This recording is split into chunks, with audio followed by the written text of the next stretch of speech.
Hey guys and gals, Nary here from Drakewing Gaming, and some of you know on Twitter the Gaming Drag. Today I'm coming back at you into the Let's Play episode of Mice Tea.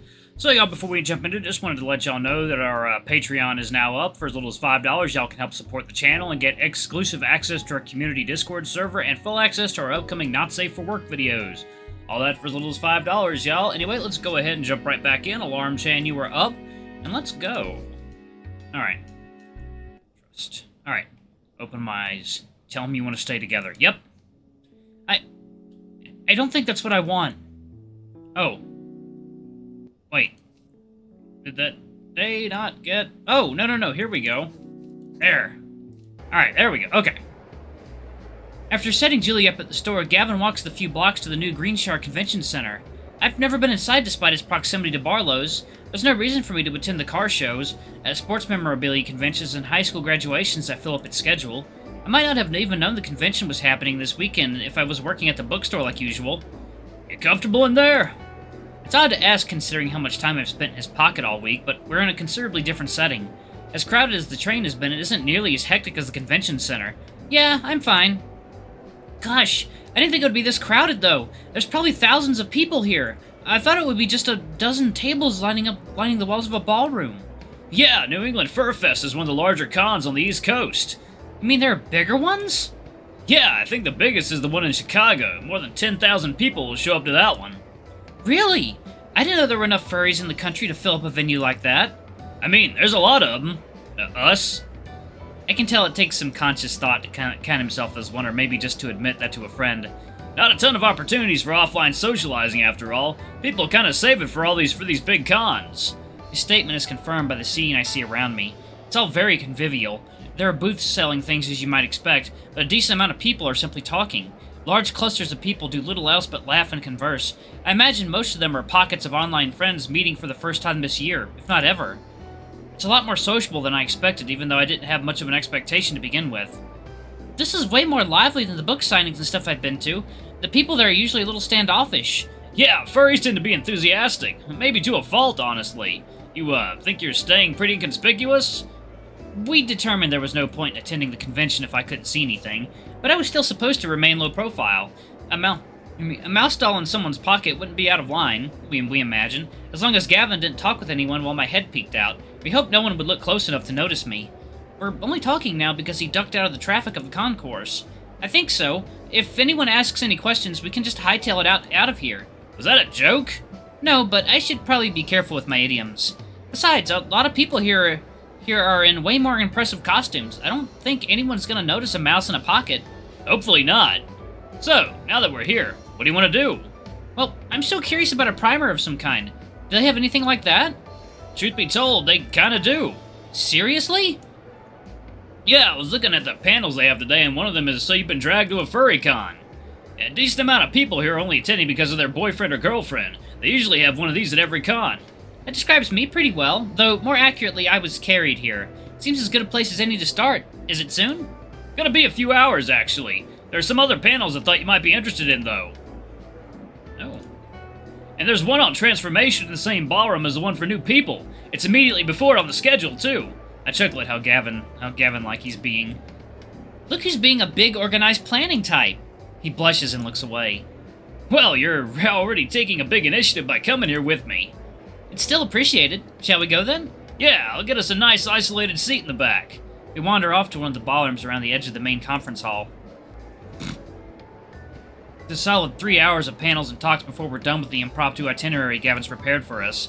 Despite his promise to find a secluded seat, most of the panels were close to capacity, and we would have been in earshot of other attendees if we tried to have a conversation. Now that we're out, he finds a quiet corner for us to talk. How'd you like the panels? More than I thought I would. I can't believe they actually got a professor of literature to talk for the folklore one. Yeah, I was surprised too. I guess these sorts of conventions are just respectful enough that you can accept the invitation to speak at one.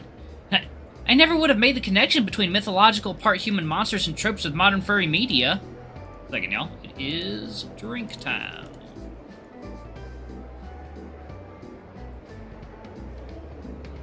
Delicious. Alright. Though, I guess I wouldn't know enough about the latter to make the connection.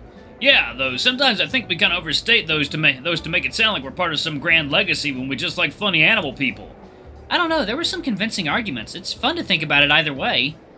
He didn't expect me to be so credulous of the panel's thesis. Oh yeah, I suppose. Did that primer answer any questions for you? A decent amount. I guess a lot of it was reassuring the audience that furries aren't all into the exact same stuff. Yeah, easy to assume that all the interests are widespread when the fandom's pretty divergent overall. I didn't need that spiel about how people aren't necessarily totally absorbed by the subculture either. You're pretty well-rounded after all. Oh, glad you think so. I'm still a little confused on some of the terminology though. Like, why is anthro a synonym for furry? You know, it's from anthropomorphic, like animals with human-like characteristics. Basically a fancy term for furry. But anthro is the part of the word that means human. You can't use it as a term for characters that are specifically not human. Take it up with the council, I guess. Oh, and sorry about that transformation panel. I didn't know it would just be people listing cartoons they saw as kids that got them into the fandom. Yeah, it got a little monotonous after a while. At least it showed how widespread it is and how many shared touchstones there are. The part where that lady talked at length about the werewolf romance story she was writing was at least a change of pace. Any agreement would be begrudging, so he just nods. So you think you want to stick around or head back? I don't know, I'm kind of feeling enthusiastic about things. These people all seem like they're having a good time. I might want to just hang around some more.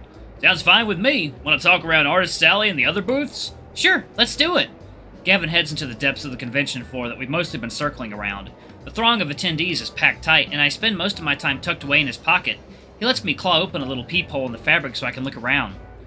We first stroll through the artist section. Posters, buttons, pins, and patches are displayed on giant placards that frame each artist. Look like they're inside particularly gaudy toll booths. There's definitely a couple of aesthetics most artists seem to orbit around, but overall there's a great deal of variety. A good number of the styles are distinctly striking, and I find myself admiring them on their merits instead of as a curiosity. A majority of the artists are also offering on-site commissions of people's characters. Jeez, they'd have a field day if I asked for a picture of myself. I could even model for it on their table. There are a few artists Gavin mentions whom he follows. One of them even made a poster that hangs above his computer. Once we run out of artists, we'd wander past the rest of the vendor booths. There's all manner of merchandise and apparel to choose from, with varying degrees of connection to furrydom. I've seen those exact fox ears worn by at least 3 people today. A decent amount of the art and merchandise is close to pornographic, though not many go past the threshold of flirty semi-nudity. I'm actually surprised how even the gender ratio is. There's a lot of hunky wolves in addition to all the busty vixens. Dang, a bi girl could get spoiled on this variety. Too bad they're not all the way human. It takes a moment to realize that, but I thought that a second bit more reflexively than sincerely. Not all the booths are selling things. There's a lot of charities and social clubs as well. Most are for hobbies you'd expect, like tabletop games and comics, but there are sewing clubs and fitness groups as well. There are yoga classes tucked away in corners and arcade machines played by people in various states of costume. A few musical acts busk in the hallway. Everyone here is having so much fun. Over time, I look at the con less as an anthropological curiosity and more as a party I want to participate in. The carnival atmosphere is exhilarating, but I'm frustrated by the fact I can't take part myself. All these people would go nuts if they actually saw me, but that would be awfully reckless. Though what would they do? Turn me in somewhere? I don't know why furries would hand the world's only actual anthropomorphic animal over to the authorities. Second, y'all. Drink time.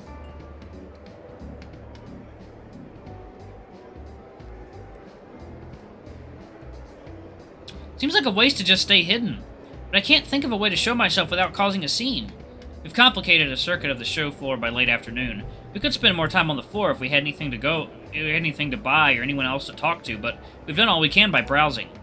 I'm about to suggest going home when I notice more fully costumed attendees start to appear among the crowd. Where do all these fully decked out furries come from? There's definitely more of them now, right? A lot of effort to wear those things all day long, so a bunch of suitors just wear them in the evening before the big nightly events. They're probably all done with their shopping, too. Pretty wild to see so many at once in person, huh? The costumes I've seen have been pretty impressive, even to my untrained eye. A lot of them are stopped by attendees who want to take a picture. All of them are quick with a pose for each request. I gotta say, there have been a lot fewer people in costume than I thought there'd be. I kinda thought that's what being a furry is. Oh yeah, suitors are definitely a very public-facing facet of the fandom. They're sorta hard to miss.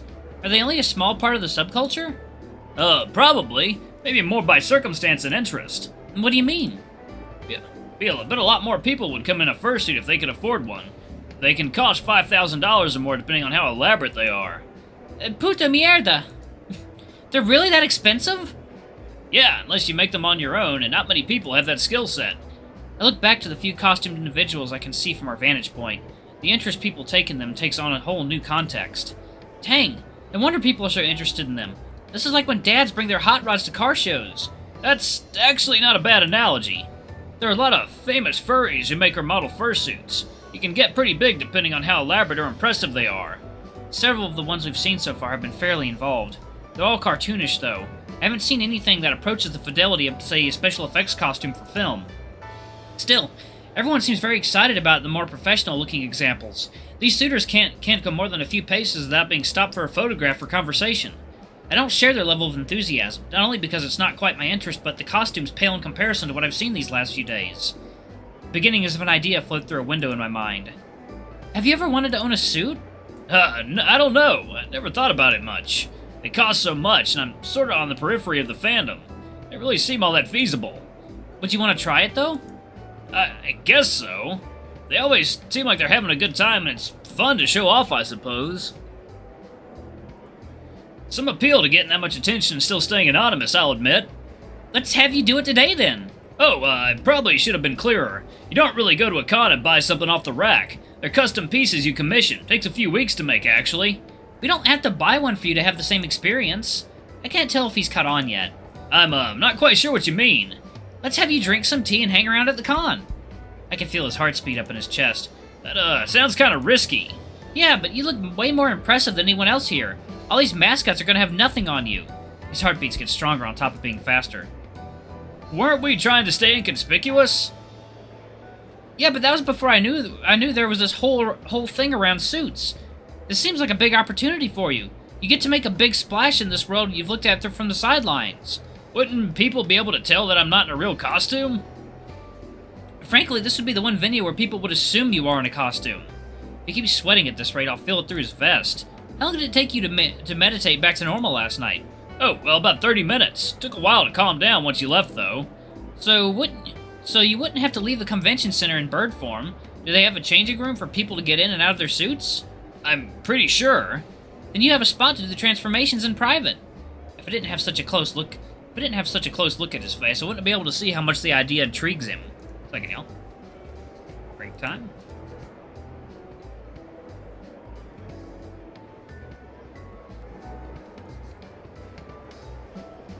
You know what happens when you argue with me, don't you? Yes, mistress. Then let's get you into a changing room. Gavin took some tea with us when leaving my apartment, so all we have to do is pick up a paper cup, and some water from the convention center commissary and wait for a changing room. Based on his recollections of yesterday, he figures he can get away with his trousers and vest. His shirt and shoes would be too prone to rupturing. Once he finishes his tea, I'm treated to watching his transformation unfold again. Now that I know what's coming, I can notice all the subtle changes that preface the bigger ones. The changes are quicker this time. I imagine that means the tea carves some sort of groove that makes his body more amenable to change. I choose to believe that's a good sign for our transformations back to humans. Once he's finished, I crawl back in his pocket. He steps out of his changing room and onto the conference floor. The intention is immediate and intense. Every head seems to turn, and a few people pull out their cameras and take pictures from afar. Gavin's heart is just as fast as before. Well, it looks like you were right. See? I told you you'd be the belle of the ball. Everyone's really impressed. Sure looks that way. He takes a few hesitant steps into the crowd. He's careful to avoid bumping into anyone with his wings. The carpeted floor seems to be much kinder on his talons. How's the attention treating you? It's, new. He takes the effort to speak out of the corner of his mouth with so many people watching. You got a spiel ready for anyone who asks you about the costume? A lot of suitors do the voiceless mascot thing, so I'll probably stick with that. An attendee walks up right on cue. The Lucario. Hey, that's an amazing costume you have there. Can I take a picture? Yeah, sure. I can feel his heart skip a beat as he realizes he already deviated from his plan to not talk. Awesome! He takes his expensive-looking camera and steps back, crouching a little for the angle. It takes a flurry of shots in a few seconds.